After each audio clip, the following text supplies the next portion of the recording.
Hi everyone, I'm Aliza Podwol, and today I'll be taking you through a series of yoga poses for runners to help you with your recovery and your mobility. So start in all fours, stack your shoulders over your wrists and your hips over your knees.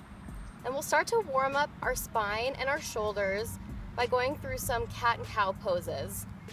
On your inhale, cow pose, arch your back, look up towards the sky. Exhale, cat pose, round your back, tuck your chin. Inhale, cow pose. Exhale, cat. Tuck your tailbone and press the ground away. Inhale, cow. Exhale, cat. And we'll take it one more time through, but feel free to take as many as you like. And we'll meet back in a tabletop with a neutral spine.